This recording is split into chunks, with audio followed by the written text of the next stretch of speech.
What's going on, guys? Welcome back to the channel. I'm Alex Tex Kate, and today we're going to do a deep dive comparison between the CZ Shadow 2 and the Dan Wesson DWX. I have been religiously running both of these guns in competitive shooting between IDPA, USPSA, 3-gun, and Steel Challenge for the last year and a half, almost 2 years now.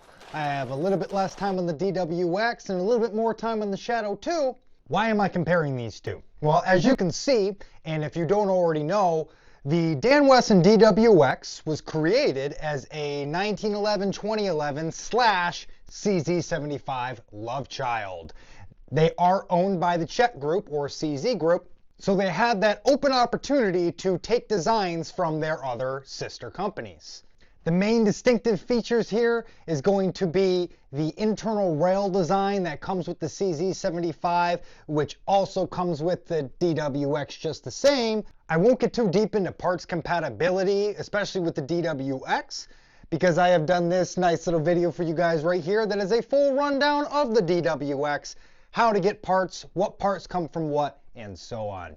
But my goal today is going to be to save you a lot of the research time and save you that money of purchasing both, where after my time with them both, I can confidently bring to you what I truly believe are the differences between the Dan Wesson DWX and the CZ Shadow 2. And with that, I can hopefully help you decide which one is going to be better for your goals. We're going to talk about the big differences between the two. They have so many similar features, but the distinctive differences between the things that are not the same are really what sets these two platforms apart and brings me to making this video today. So let's dive in to the feel and design. So let's go over the aesthetics and ergonomics along with the design and feel of these two firearms. So as you can see here, the lower halves, when it comes to the frame, they do share the same grip panels, which will be the CZ Shadow 2 grip panels. The differences when it comes to magwell is going to be that the Shadow 2 takes a Shadow 2 magwell and the DWX takes a tack sport. It's a little bit bigger. It is quite a large funnel. Reloading with the DWX is very effortless. As far as feel goes on the initial purchase of these two firearms, excluding the fact that I have a gas pedal on the Shadow 2, I did take it off to compare these two in the initial and then more recently to be able to give you guys the best information I can. The feel is almost the exact same to me when grabbing one versus the other. The weights of the two are very comparable and the actual ergonomics of the grip structure is the same. The only thing that's actually noticeable, I'd say, when I actually grip the gun is going to be the different sizes of the trigger guards here. As you can tell, the DWX with the 1911/2011 block trigger has a smaller, more squared off trigger guard compared to the Shadow 2 that has this big, beefy trigger guard. On initial presentation, if there's anything you're going to notice, that's it. They both have this really aggressive beaver tail that both the 2011s and CZ75s have always had. The DWX comes with what seemingly is a race hammer. It comes with the 1911 style safeties, 1911/tack sport style mag release, to where the Shadow 2 doesn't really come with that out of the box unless you're buying a Shadow 2 orange. This was purchased as a Shadow 2 blue, and I did do all of the Cajun parts on the inside to make it so. The DWX is completely stock internally, and I will say they fire very comparably. So stock for stock, it would definitely be a personal preference and really come down to more the trigger than anything. The big internal design difference between the two is going to be that the DWX has an FCU. It has a fire control unit that can completely be taken in and out, kind of like a SIG 320, to where the Shadow 2 stuck with its origins and does not do that, at least not yet. We will see if they come out with a model that does. I can't see them trying to fix something that's not broken though either, just the same. I would say there isn't really a big difference of pro versus con, of small versus large hand when it comes to these two, as they are very comparable, like I said, on the initial grip, feel, and presentation, to where whether you have small or large hands is really only going to determine what type of grips you're going to end up wanting. I've noticed the smaller handed guys prefer the flat grips and larger handed guys like myself prefer the palm swells. As far as weight distribution goes, there is a difference. The Shadow 2 is popularly known to be nose heavy, to where the DWX I have noticed is just overall a lot more balanced of a firearm. It doesn't want to just dive off when I hold it in my hand, and that's with these brass grips all on the back here. The nose wants to drop. So the Shadow 2 is a lot more nose heavy than the DWX. That would be the first main difference that I would say as far as how the recoil impulse feels. You don't feel it much, but it is something to notice when you are tracking your follow-up shots. Obviously, as you can tell, they used the 2011 top end for the DWX versus the CZ75 top end on the Shadow 2.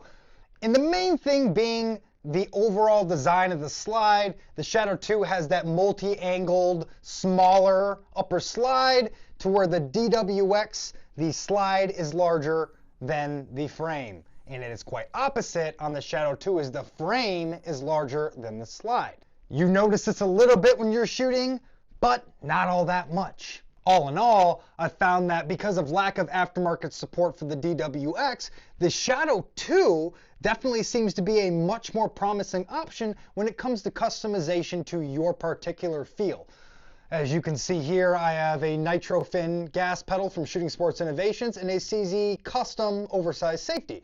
So little things like that make the world of a difference for me, and they may for you. The problem with the DWX is if you need things like that or prefer things like that, there is nothing out there. I actually had to chop off the safety on the right side. As you'll see here, I had a lot of problems in the beginning of that safety popping up.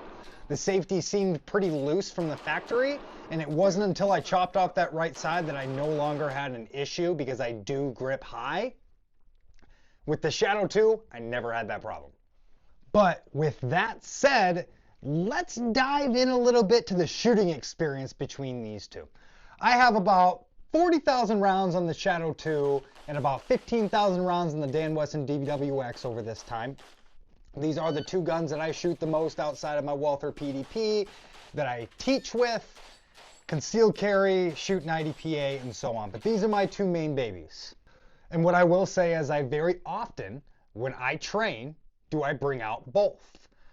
If I spend 300 rounds with the Shadow 2, I end up dropping 100 with the DWX, just to make sure that I'm always competent with gas pedal versus no gas pedal. So that's really why there isn't one on both.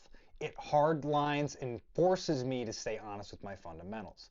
But that aside, when we're talking about the shooting experience with these two firearms, the biggest thing is, especially coming from a guy who shoots USPSA all over the country, I run 3 to 4 day weekends where I'm shooting 400 to 500 rounds across 18 to 20 stages. So if anything's going to tell you how a gun feels by the end of a weekend, that's one way that'll really tell you. A lot of rounds go down. I will say, as far as the return to zero goes and the feel when you're shooting both of these, they both shoot extremely flat. Now, I do have one completely weighed down. The DWX, whether I have all brass on it or aluminum on it, it really doesn't make much of a difference for me anyway. I think the larger slide on top actually mitigates the lack of need for that weight in the rear, to where with the Shadow 2, it has that smaller slide, and being nose heavy, it helps me balance out that weight. But those are just personal preferences. If we're talking stock, for stock. When it comes to the trigger feel of the Shadow 2, the Shadow 2 trigger I can feel all the way in every little movement I make, every little thing I do, but with that, any little bit of disruption is going to be seen in my accuracy. In comparison to the DWX, that block trigger is effortless to pull. I will say my Shadow 2 is fully Cajunized. It's got almost a 2-pound trigger. The DWX is just a broken-in trigger. I haven't done any trigger work to it at all. And in reality, going back and forth between the two, I do not notice that the DWX has this noticeably heavy trigger. And it's 4¼ pounds, I believe, or 4 pounds to sub 2. That's kind of the big thing as far as shooting experience goes. Shadow 2, if you like that trigger feel on every trigger pull, that's going to be more for you. On DWX, if you don't want to even think about the trigger pull at all, and you want it just to be effortless with less disruption, DWX. But that's also the big trade-off between your 1911 trigger and your hinge trigger. One you feel more of, the other is effortless. It comes straight back. It comes down to the preference of the shooter of whether or not they want to feel it or they want to be able to ignore it. I'm big on trigger prepping, so I prefer my Shadow 2 because I can feel it a little bit farther along the way. Versus the DWX, it's just sort of, I'm pulling and it's gone. I'm pulling and it's gone. If we're looking at the Shadow 2 here, there's a little bit of uptake there where I can feel it go. And with the DWX, it just kind of, you have that and then there's a wall. And I'm pulling, pulling, pulling, pulling. There it is. So there's no creep to the brake. One's immediate, one you can feel. I'd say that is the biggest differences that you will notice when it comes to comparing these two guns. They both shoot stupid flat. They both shoot phenomenally. If you already like the CZ75 grip makeup, you're going to love them anyway.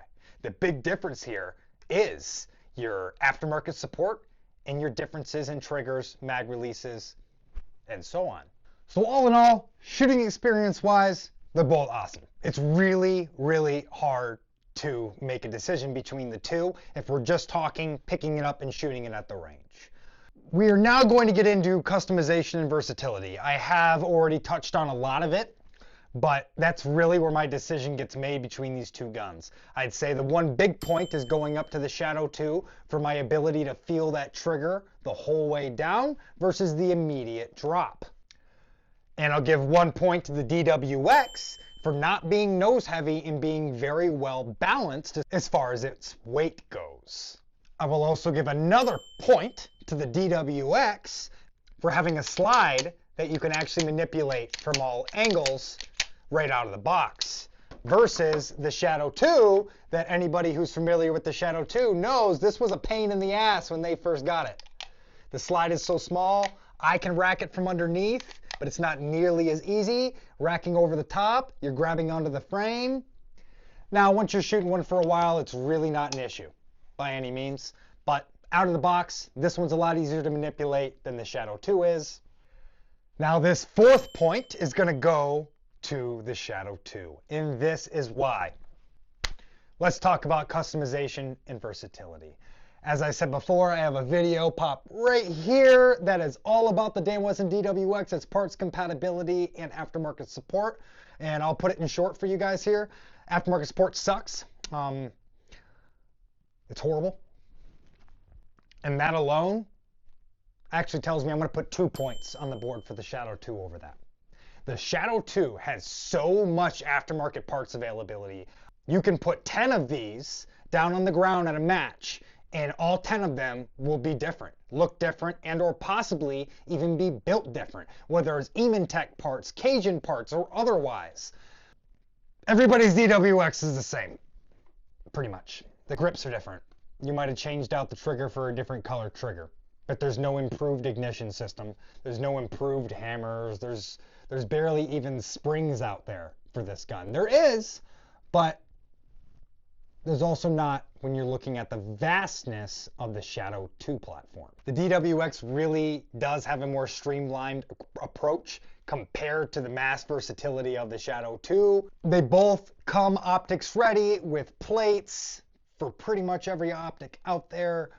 So they're pretty comparable there. One big thing that I got to point out with Dan Wesson, speaking of their poor customer service and aftermarket support, pretty much everybody's front sights flew off within the first couple months of owning these. Thank God most of us are limited optic shooters who are running these openly because we don't need it. But if you're an iron sights guy, I'm going to tell you right now, if you're choosing between these two guns, take that one out of the picture.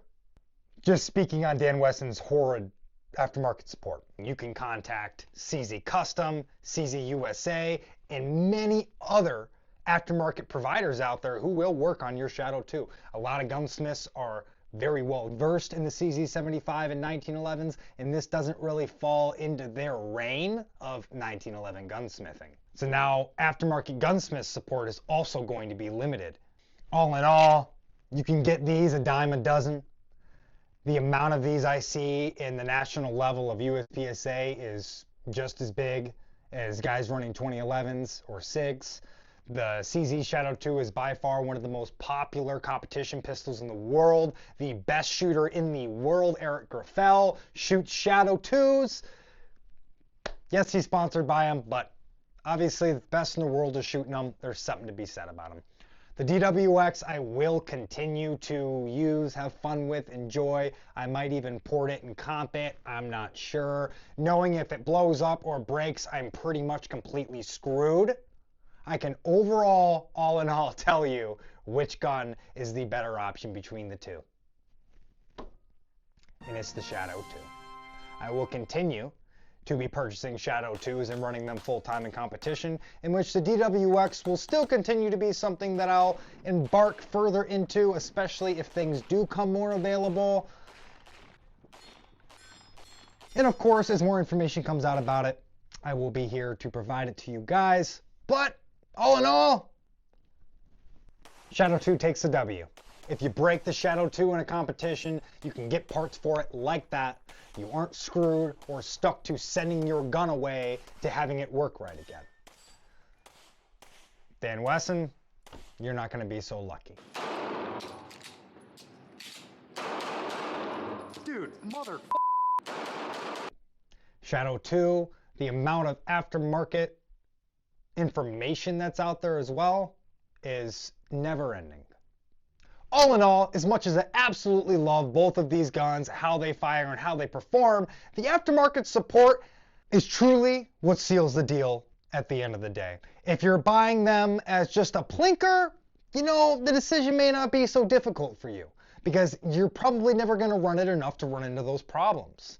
But if you're someone who likes to play it on the safe side, I'm sure you'll still end up making the same decision I have here. And I definitely will be foregoing on getting another Dan Wesson DWX. But thank you guys for tuning in. Don't forget to like, comment, and subscribe. And I will see you guys next time.